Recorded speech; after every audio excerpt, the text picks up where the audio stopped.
আসসালামু আলাইকুম। কি টান টান উত্তেজনাকর ম্যাচ ভাই, বিপিএল এর সিলেটের ম্যাচগুলো কি হচ্ছে রে ভাই। এক কথায় দুর্দান্ত, অসাধারণ। যারা হার্টের রুগী আছেন তাদেরকে এই সিলেটের ম্যাচগুলো না দেখাই ভালো আর কি। বিপিএল এ একের পর এক উত্তেজনাকর ম্যাচ হচ্ছে। দুর্দান্ত এক ম্যাচ হয়েছে, ম্যাচ শেষে খুলনার আসলে কপাল পোড়া। এত কষ্ট করে এত কাছে গিয়ে মাত্র 8টা রান করতে পারলো না। 8 রানের পরাজয় নিয়ে মাঠ ছাড়তে হলো। তবে সিলেটের দর্শকরা আনন্দ পেয়েছে।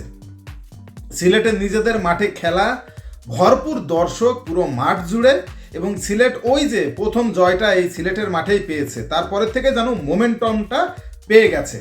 তারা ম্যাচ জেতা শিখে গেছে এবং তারপরেই দেখো কি অবস্থা। আজকেও তারা দুর্দান্তভাবে 8 রানে হারিয়ে দিল খুলনাকে।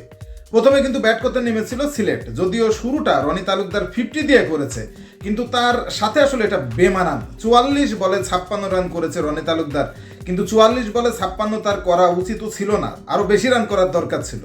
তবে যে রানটা 182 পর্যন্ত পৌঁছাতে পেরেছে, যার কারণে সে হলো জাকির হাসান। কি ইনিংসটা খেলেছে ভাই, বল দেখা দেখি নেই, আসলেই ছক্কা 4, 6টা বিশাল ছক্কা মেরেছে জাকির, আর 3টে 4 মেরেছে। মাত্র 46 বলে 75 রান করেছে জাকির। মানে ক্রিজে থাকলে যে তিনি মানে সে যে কতটা দুর্দান্ত সেটা আজকে আবার প্রমাণ করেছে জাকির। ওই জাকিরের ইনিংসের উপর ভর করেই কিন্তু 182 পর্যন্ত যায়। আর সিলেটের যে ক্যাপ্টেন আরিফুল, সেও মোটামুটি ভালো একটা ইনিংস খেলেছে, শেষের দিকে 13 বলে 21 করেছে। বোলিংয়ের কথা যদি বলি, খুলনার ক্যাপ্টেন মেহেদি মিরাজ, এই হিসাবটা এর আগেও মিরাজ করেছে। ভালো বল না করলেও পুরো কোটা তার শেষ করতে হবে। কেন ভাই, মানে একের পর এক রান দিচ্ছ ভাই তুমি, তাহলে তোমার পুরো কোটা শেষ করার যৌক্তিকতাটা কি? 4 ওভারে 53 রান দিয়েছে মিরাজ, কোনো উইকেটই সে পায়নি। তার মতোই খরচে ছিল জিয়াউর, 3 ওভারে 39 রান দিয়েছে সে। তবু তো তার বলার মতো একটা ব্যাপার আছে যে 2টা উইকেট সে পেয়েছে, কিন্তু মিরাজ ওভার প্রতি ক্যাপ্টেন হয়ে 13-র উপরে রান দিয়ে সে তার রানে ওভারের কোটা পূরণ করলো ভাই। এটা আসলে খুবই বেমানান লেগেছে। 183 রানের টার্গেটে ব্যাট করতে নেমে বশিষ্ঠ যা খেলেছে ওপেনিংয়ে নেমে 40 বলে 43 রানের একটা ওডিআই ম্যাচ খেললো আজকে। এটা একেবারে বিষাক্ত হয়েছে খুলনার জন্য। মানে বল এতটা খেয়ে রান তো অন্ততপক্ষে 60+ হওয়ার দরকার, সেখানে 40 বলে সে 43 রান করেছে। এরপর যদি মানে টি20 ইনিংস খেলেছে আসলে মূলত নওয়াজ, 18 বলে 33 রানের এক ঝোড়ো ইনিংস খেলেছে নওয়াজ, কিন্তু নওয়াজের টিকে থাকার দরকার ছিল। নওয়াজ যদি টিকে থাকতো ম্যাচটা হয়তো খুলনা আজকে জিততেও পারত।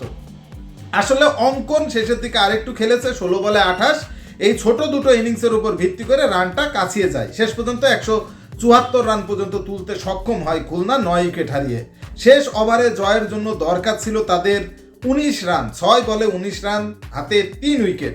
সেখান থেকে আসলে রনির বিধ্বংসী বোলিং করেছে আজকে রনি, এবং রনির বোলিং মোকাবেলাই করতে পারেনি শেষের দিকে গিয়ে, এবং বরঞ্চ রান তো দূরে থাক, 2টা উইকেটও খুইয়ে বসেছে। এবং শেষ পর্যন্ত 9 উইকেট হারিয়ে 174 রান করে খুলনা, এবং 8 রানের একটা কষ্টার্জিত হার তাদের পকেটে চলে যায়। এবং সিলেট এই জয়ে তারা ঘুরে দাঁড়ালো, 5 ম্যাচে 2টাতে জিতলো, 3টাতে হেরে তারা 6 নম্বর পজিশনে আছে এখন 4টা পয়েন্ট নিয়ে। পক্ষান্তরে খুলনা আজকে 4 নম্বর ম্যাচ খেললো, 2টাতে জিতেছে, 2টাতে হেরেছে। সমান সংখ্যক পয়েন্ট নিয়ে তারা কিন্তু পয়েন্ট তালিকার 4-এ আছে, কারণ তাদের হলো আস্কিং রেটটা ভালো, এই কারণে রান রেটটা ভালো, এই কারণে তারা কিন্তু সমান সংখ্যক পয়েন্ট নিয়েও 4 নম্বর পজিশনে আছে। তবে আজকের ম্যাচটা খুলনার জেতা উচিত ছিল, কারণ সিলেট একের পর এক ম্যাচ হারছিল, তারা কিন্তু ভালো অবস্থানে ছিল না। সেই জায়গা থেকে আজকের ম্যাচটা জেতা সিলেটের জন্য আশীর্বাদ হয়েছে, এবং সিলেট আজকের ম্যাচটা জিতে আরও শক্তি বুস্ট আপ করবে এবং আগামী ম্যাচে আবারও জেতার চেষ্টা করবে। ম্যাচটা কেমন এনজয় করেছো সেটা অবশ্যই সকলে কমেন্টসে জানিও।